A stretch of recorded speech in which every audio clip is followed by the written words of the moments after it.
Kada već pričamo oko toga da mi Hrvati, dakle, znamo šta je rat i kako je bilo kad je bio rat, bilo bi zgodno da objasnimo, dakle, i svim našim kolegama u Europi kako je to bilo i ako ne znaš šta je bilo, a pogotovo našim mlađim generacijama koje su sad sa čuđenjem se dive da li ćemo mi ponovo ili ne morat ponovo ratovat. I tko bolje da nam približi to nego jedna prekrasna proslava sportskog karaktera.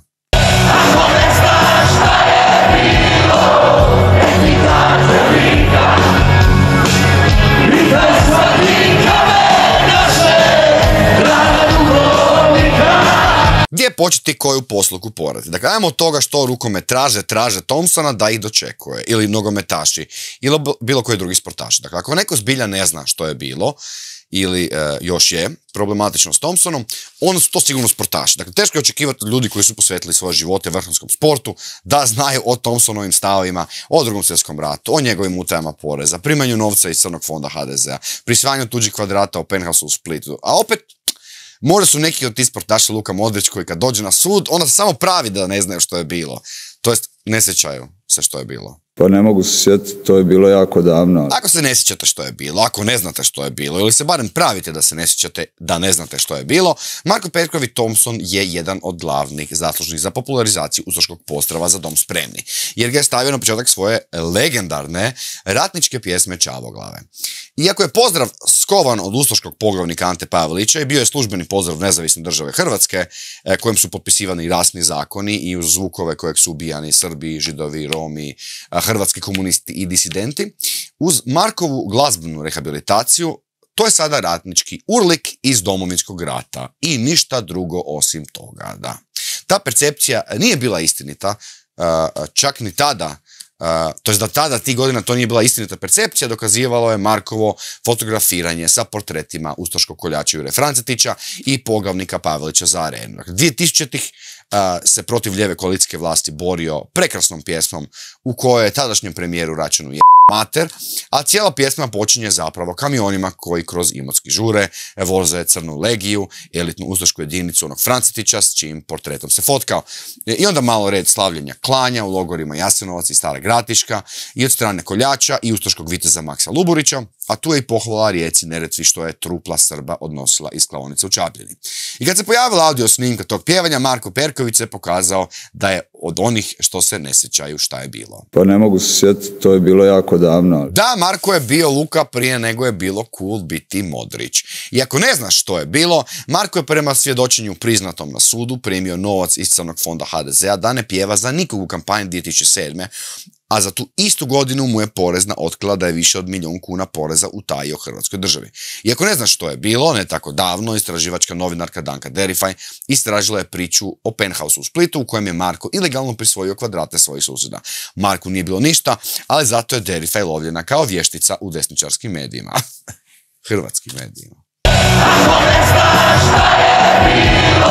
Ako ne znaš što je bilo, ovo je sve bilo s Thompsonom, a sve ove godine traje rasprava u društvu u kojoj možda i nije bilo bitno to što ne znaš što je bilo, jer mnogi su znali što je bilo, ali ljude zapravo nije briga što je bilo. Dakle, ni 40-ih, ni 90-ih, ni 2000-ih. Dakle, život je prekratak i loš u Hrvatskoj da bi si čovjek još zbijao glavu s tim da znaš što je bilo.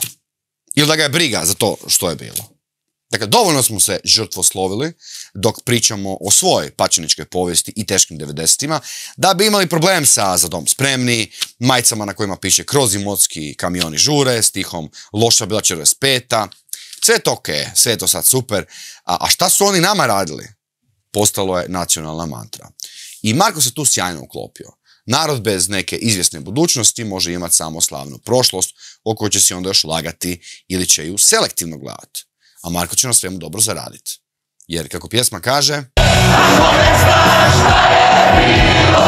nećeš ni saznati što je bilo. Da, zbilja slušajući pjesmu, ako ne znaš što je bilo, nećeš znati što je bilo. Ironično, zar ne? Mislim, pjesma ima i nekih nelogičnosti, na primjer, je li moguće da ste zavezali oči i ne čujete tuđe korake u noći? Mislim, to kad zavežeš oči pa nešto ne čuješ, mislim, obično kad zavežeš oči onda barem sluh se pojačava, ali toliko su oni nagluhi. I čiji su to tuđi koraci u noći? Jesu to neki tuđi ljudi, ilegalni migranti, izbjeglice, strani radnici?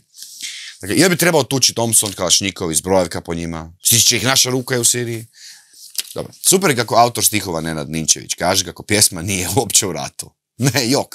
To se samo slučajno spominju mjesta gdje je bilo ratnog djelovanja. A tu je i straža, zahvat Barijaku i obrana slobode kad stari ode. Ali fali informacija. Kao što su u Ljepalici mnogi povijesni krajevi Hrvatske zaobiđeni, tako je i ovdje mnoštvo događaja preskočeno. A pjesma ima ambiciju da ti pomogne ako ne znaš što je bilo u ratu. Pa možda da pomognemo i nadopunimo pjesmu. Pitaj udovicu Ralkira kako su ga ubili Hrvati jer je smirivao tenzije između Hrvata i Srba. Nek ti kaže svaki zaštićeni svjedok kako se ubijalo po Osijeku dok je stolovao Branimir Glavaš. Pitaj Dunav što je Tomislav Merčep radio Srbima oko Vukovara. Nek ti kaže Paulin Dvor kad su Srbi pobijeni 1991. prebačeni iz masovne grobnice u Liku 1997. Korana hladna rijeka nek ti odgovara kad je Mihajlo Hrastov na mostu izrešetao nenaoružanih 13 rezervista. Jel se gospa Međugorska naplakala za Heliodrom, Dreter i Ahmiće? To upitaj milo moje dok na hodu za život šeta Dario Kordić. Pitaj Beli Zagreb zašto je bio grad koji je odlučio šutiti dok mu se događao paviljon 22 i ubojstvo obitelji Zec. Pitaj svaki kamen grada Splita sjeća li se svakog vriska mučenih u vojarni Lora. Sjeća li se ovih uništenih života dok su se praznili stanovi nepočudnih. Pakračka Poljana, Sisak, Dvor, Gospić, Medački džep, Medari, Grubori, Golubić, Varivode. Je li moguće da ste zavezali oči, pa samo srpske zločine vidite po danu i noći? Viš ti si rođen sine u vrijeme slobode i razmisli kako ćeš ti da je braniš kad ti stari ode.